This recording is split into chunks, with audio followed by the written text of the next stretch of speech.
Yo guys, check kamusta mga idol. So ayan, mag-update tayo ngayong araw ng Biyernes mga Lodi. No, medyo hapon ngayon mga idol, no. So check natin yung ating mga news. Tuloy-tuloy na ba ang ating good news ngayon? Ano ba ang lagay ng XRP at saan ito patungo? ganun yung mga tanungan mga idol, no. So punta ngayon tayo sa ating mga news mga Lods, no. So punta muna tayo ngayon dito sa chart ni XRP. So ito nga yung ginuhit ko na to na parang ito na yung naging resistance niya kanina and then binasag niya. So sa tingin ko ito na yung support ngayon. Na? Ang pwedeng mangyari dito mga idol maglaro siya dito bago siya lumipad ulit, magkaroon ulit ng leg up. Pero pwede rin namang maglaro siya dito and then diretso sa baba. At ayun yung ayaw natin mangyari kasi meron tayong momentum ngayon mga Lods medyo goods yung mga news Kaya lang weekend na bukas, alam niyo naman, di ba? Pero sa tingin ko magiging goods to hanggang bukas ng kahit mga tanghali o hapon, mga idol, bago siya mag-consolidate ulit ng linggo sa atin, Sabado sa kanila, parang ganoon weekends. So ayun yung sa tingin ko dito. Pag ito nag-consolidate dito and then lipad, goods yan mga Lods, no? Pero pag nag-consolidate yan dyan and then drop, mukhang babalik tayo mga idol. At huwag naman sana kasi nasa momentum nga tayo, di ba? Nasa momentum tayo lumipad mga idol Goods na goods yung mga news natin di ba? So ayun yung nakikita ko dito sa chart ng XRP mga idol. So punta na tayo sa ating news. Unang news pa lang natawa na ako mga idol. Ito to. Nakita ko to mga Lods. So, Pinoy sinusubuan ng mga local exchange. Kainin nyo yan. No, di ba? Kainin nyo. Ang kukulit nyo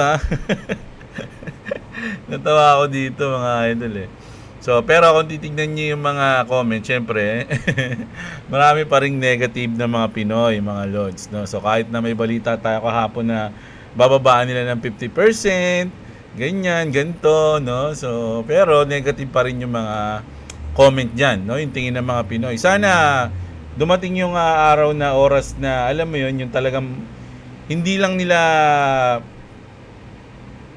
pinapaganda yung kanilang system para maraming pumunta o maraming pumasok. Pinapaganda nila yung system para mismo din sa lahat, para sa kanila din. Di ba? Para talagang maging goods, no, yung system ng mga local exchange. Pero ngayon sa tingin ko medyo siguro next cycle. Ngayong cycle medyo negative pa sa tingin ko mga Lods No, medyo huli na yung lahat. Kasi ilang buwan na lang mga Lods bago tayo mag bear market ulit. So hintayin natin yan mga idol kung anong mangyayari. So eto na nga mga idol, nako, mainit-init na balita to. Breaking, President Trump just nominated pro-Bitcoin advocates Stephen Miran to the Federal Reserve Board. Naku, ito na. Alam niyo yung nag-resign, no, na babae, si Sam, nakalimutan ko yung pangalan Nakalimutan ko yung pangalan ni ate, pero siya yung nag-resign, no, na isang governor, parang nasa board siya ng Fed. So kailangan nang palitan yun mga Lods, no. So ninominate ni Trump to yung pro-Bitcoin advocate, no, na si ano pangalan nito? Stephen Miran. Ayan, no. He says Bitcoin should have a meaningful role in US monetary policy. This is huge mga idol, no. Sabi nga nila. So syempre Bitcoin 'yan, no. Pro-Bitcoin advocate. So alam niyo na pag nakaupo na siya sa Fed, di ba? Kumbaga, hindi sila magiging harsh sa mga crypto. Parang ganun. So, nag-iipon na ng allies ngayon, mga idol, si Donald Trump, na pwede niyang gamitin sa Fed, mga idol. So, goods na goods yan, syempre. No? Lahat ng mga umupo ngayon pro-crypto, goods yan para sa atin, mga idol. Sa tingin ko lang, Yeah? So, ito naman. Binance now lets European users convert crypto to fiat and withdraw directly to Mastercard with near instant access. Ano masabi nyo rito? Ang masabi ko rito is sana all. Sana all mga Lodi. Sabi nga dito ni Bezinga, game changer for Europe. No, so goods yan mga idol, no? Crypto and Mastercard mga Lods. Kumbaga, yung interaction mabilis na lang mga idol, no? Sobrang tindi. Sobrang ganda ng news na to. Dito na nag-uumpisa na ina-adapt na ng iba't ibang bansa yung ating crypto, mga idol. Pero sa Pilipinas, medyo, ang gusto kasi ng Pilipinas, hindi naman sa hindi nila ina-adapt yung crypto. Kaya lang, ang gusto nila, sa kanila yung gagamitin, mga idol, no? So, ayun yung problema dito sa atin. Kasi, ayaw nga gamitin. Ayun yung nangyayari. Parang ganyan, no?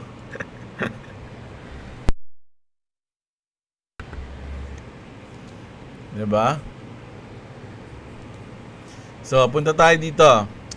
XRP na tayo. XRP on track to replace SWIFT and challenge the dollar. Institutional takeover incoming. Retail holder. Time is ticking, mga idol, no? So, dahil nga alam nyo na natanggal na yung Ripple versus SEC na case, mga idol, medyo maraming good news na pumapalo ngayon sa XRP. Top analyst Nate Gerasi says BlackRock may preparing to file for XRP and Solana spot ETF after the success of their Bitcoin and Ethereum funds. This could be a major leap in mainstream crypto adoption. O isipin nyo, Coin Bureau pa nag-post niyan, ha? Galit sa XRP yan. Pero nakita nyo, no?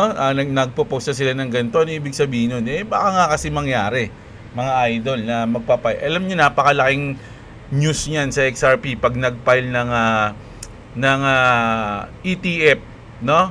Yung BlackRock. Nako, ang tindi niyan. Syempre pati sa Solana, no? Huwag natin alisin. Kasama rin yung Solana diyan, mga idol. So goods na goods. So far, ang ganda ng mga news natin ngayon, mga idol, no? Lalong-lalo na sa XRP. Sabi nga dito ni 24 Hours Crypto, the next move will shock everyone. XRP is about to get unleashed, mga idol, no? So bakit kaya niya nasabi yan? Dahil ba dito? Kasi ito, mga idol, is documented to, mga lods, ha? Pag si Smoke yung nagpo-post, documented talaga lagi. Na ang sinabi dito, once, no, mga idol, na masettle na yung case, ano mangyayari? Ano yung mangyayari, mga idol? Sabi dito, when this case is settled, this will give the seal of approval to central banks and other financial institutions to start using XRP through the ledger, the XRP ledger. Documented yan, mga idol, no? Nakita niya to sa document, mga loads, no? So ibig sabihin, tapos na ngayon yung case. Nako, ibig sabihin, ano na, the seal of approval to central banks and other financial institution to start using XRP through XRP ledger, mangyayari na kasi tapos na, diba? Tapos na yung case, mga idol, na settle na. So sa tingin nyo ba ang mga susunod na hakbang ni XRP medyo pababa, no? Kasi kumbaga, ako kasi hindi, alam nyo kung bakit? Kasi si XRP, hindi naman siya nagpapump sa hype, mga idol, no? Nagpapump siya sa mga news na nangyayari sa kanya. At documented yon. Ibig sabihin, nangyayari talaga yun. Hindi yung sasabihin lang, may nang hype dito, lilipad. Pag mga lumipad kayo sa hype, mga idol, kung gaano kataas yun, ganun din ka lalim yung bagsak nun. Pero kung nagpump ka dahil sa utility, mga idol, iba yun, mga loads, no? Hindi mo talaga basta-basta mapapaano yun, mapapababa. Parang ganun yung sa akin, ha? Ito nyo, biglang nag-green, no? Tama ka dyan, Jeblo. Lilipad na ako. Sabi niya. Sabi niya dyan, no? Mga idol, nag-red ulit-tuloy. Napansin daw siya, ayan. Ganun yung sa akin, ha, mga lodi. Kasi documented lahat ng mga nangyayari, no? At pwedeng mangyari in the future. Diba? So, ito nga, update. Ripple and SEC agree to dismiss appeals ending XRP lawsuit. So, ayun na nga. All-time, ATH, all-time high ba to? All-time high market sentiment for XRP hits plus 4.12 at price of 3.26 for the first time since November 2024. MSI trends pushing to $7 within 60 days. Within next 60 days, mga idol, no? So pwede daw maging $7 ito, mga lods, no? So hanggang October. Pero hindi pa doon hihinto yan, ha, mga idol, ha? Hindi natin alam kung magkano na if mag 90 days. Di ba? Ilang buwan pa tayo bago mag-December, mga idol. September, October, November, December. Oh. 12 ano pa? 12 3, 6, 9, 12. Oh. Ay, hindi. Ano pala yun? Sorry. Kasi iniisip ko, baka hanggang January tayo, mga idol eh. Sa tingin nyo ba? Kasi, di ba sinabi ko nga, simula October, November, December, dyan natin titignan. No? Kasi once na lumilipad na, sa tingin ko kasi dyan mga month lilipad eh.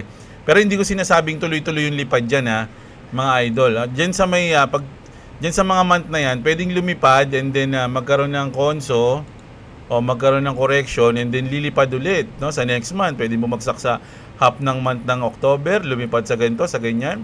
November, marating niya all-time high. And then pagdating ng December, bumagsak. January, makarecover. So parang ganun eh. So dito sa mga month na to, mga idol, once na nagpa-pump, na, doon ako magdi-DCA. No? DCA pahugot, mga lods ha.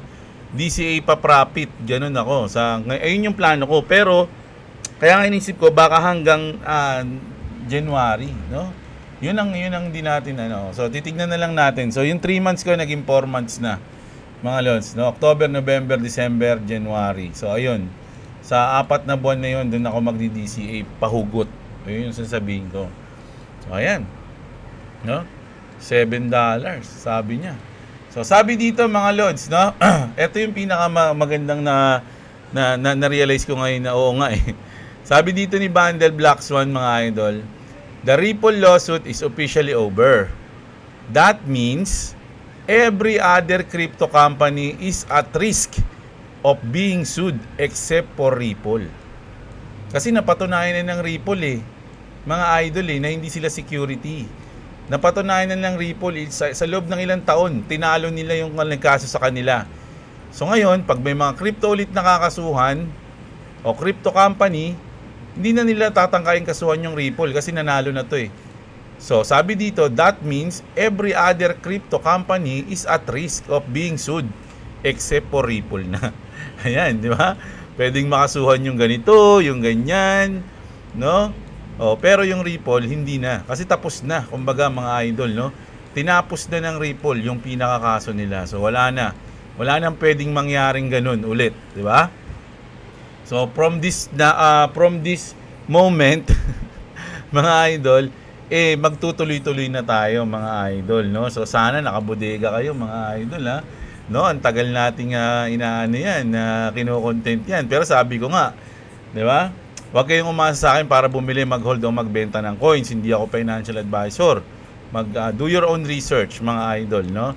Sa lang tayong tambay na nag-content ng crypto at nag-update sa inyo ng news sa crypto world, no? Ayan, no? So ayan muna yung news natin ngayong hapon mga idol, no? Medyo may lakad kasi ako ngayon mga lods, no? Pupunta tayo sa isang kaarawan ng ating isang malupit na tropa mga idol, no? So kita-kits tayo bukas ng umaga mga idol. Maraming salamat sa mga nanood. Sana enjoy nyo yung video kahit maiksi lang mga lodi. Magandang araw sa inyo mga kapatid. At what's up? Subscribe to Clubs TV, subscribe to Jeblo. If you want to subscribe to me, it's the link in the description. Also, don't become that child. What the heck? So, wait lang. I thought you were gonna do the comments, right? hindi na, bukas na. Alis ako. Okay.